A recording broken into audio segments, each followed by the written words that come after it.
This is very interesting then. If I'm getting it, what you're saying, if I'm understanding what you're saying is that if your framework is like a enterprise periodic table, and you have these primitives which are single variable, and then just like a chemical periodic table, I can create millions of enterprise composites or enterprise compounds.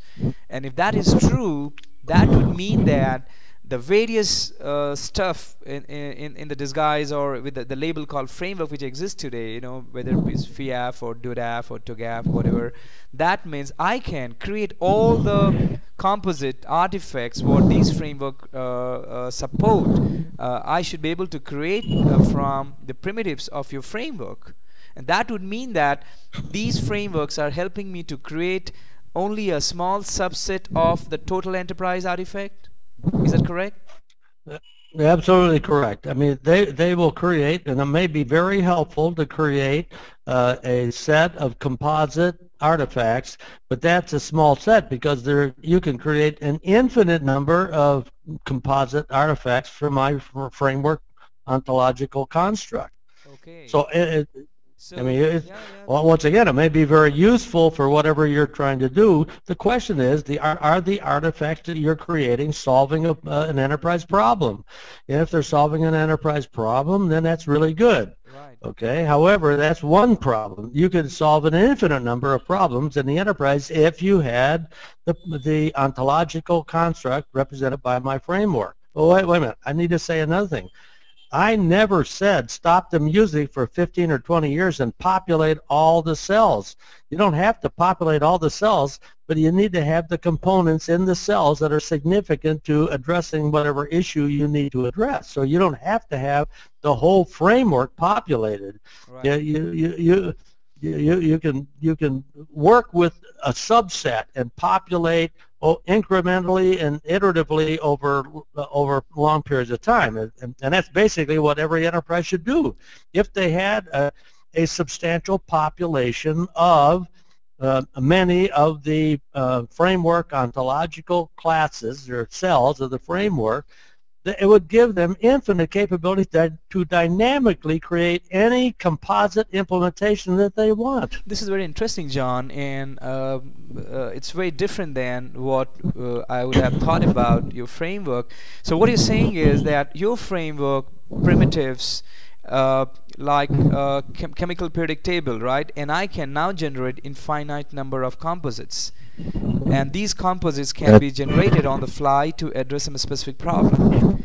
That would also mean that everything else that exists today in the name of strategy framework or process frameworks or EA frameworks, are you saying that all these are composites and all these frameworks are actually create a set of composites or enterprise composites which can be recreated or can be easily created from the primitives of your framework? Yes, that's exactly right. The reason why this happens is for the last 75 years or so, those of us who come from the information community, we have been very manufacturing dominant. Our whole interest is in getting the systems to run, get the system implemented, because every minute the system is not implemented, it's costing you quality, time, and money. Better, faster, and cheaper. It's a great incentive to get implemented. But if you're implementing things without reusing components of the ontology, like the periodic table, if you're not reusing those primitive components, you can be implemented but not architected. So it's easy to see why this happens, that the frameworks are, every framework, there's something good about it, but they're trying to help do manufacturing. They're not helping doing engineering. Now I don't want to sound self-serving, but I did not invent this framework. It bears my name. I appreciate that. But what, how, where, who, when, and why has been around for 7,000 years that we know of. The concept of reification has been around for 2,000 or 3,000 years that we know of. All I did was I saw the pattern. I put enterprise names on the same pattern of artifacts that are relevant for describing any object, whether it's an airplane, a building, a locomotive, or whatever it is. And I didn't even know I was creating an ontology. I didn't understand that. But in retrospect, after 40 or 50 years, it becomes obvious. I stumbled across the ontology for enterprise descriptive representations. Now, but once again, there is one periodic table. There are n different compounds. You can, from the periodic table, there's one periodic table. I think I happened to stumble across the periodic table for enterprises. I wish I could say I was so smart, I knew all of this, that the first day I happened to sketch the framework out, but it took me 40 years to figure this all out. Okay, so, the fact that somebody can download my framework, which really looks simple, until they understand some of these things, they are making erroneous assumptions. Now I can connect with that, because what you're saying is making a lot of sense to me, and I could see that prevailing confusion in all around is when I see so there's actually no comparison between a chemical compound and a periodic table, because one is the source of creating the compound, and second is the end result, right? So what I see is that this all comparisons that Zachman framework versus this framework, and so they are actually erroneous, because one is the ontology, while others are a set of a few composites and some methodology to create that composite, which is such a small number of composite in the context of the total possible set which an enterprise can have. Now this brings to me a very I'm just on a lighter side.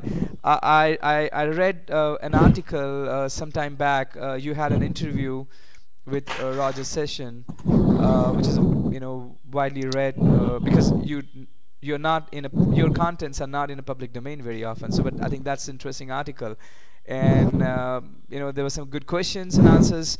But what was really interesting for me to see that in that same article, there's a comparison with your framework with everything else. So, what was wrong? I'm like, how did it happen? I'm like, it is very clear that we are actually comparing the wrong things. They're just the wrong things that we are putting together.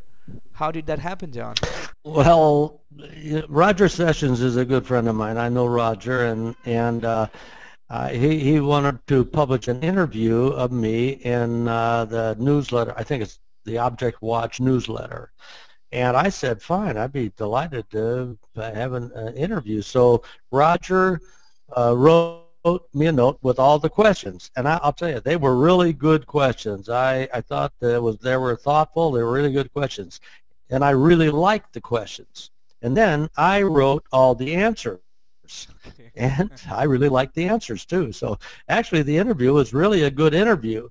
But in the same edition of Object Watch, there was an article that was comparing the 3 or 4 popular frameworks at the time. I don't remember which ones they were at the moment, but probably it was my framework and TOGAF, and I don't know whether DODAF or MODAF or FIAF, I don't know which other ones were there. But whoever wrote that article comparing the frameworks didn't read my interview because they just don't get it. They were comparing my framework as if it was another methodological expression or trying to describe a compound constructs. No, my framework is an ontology.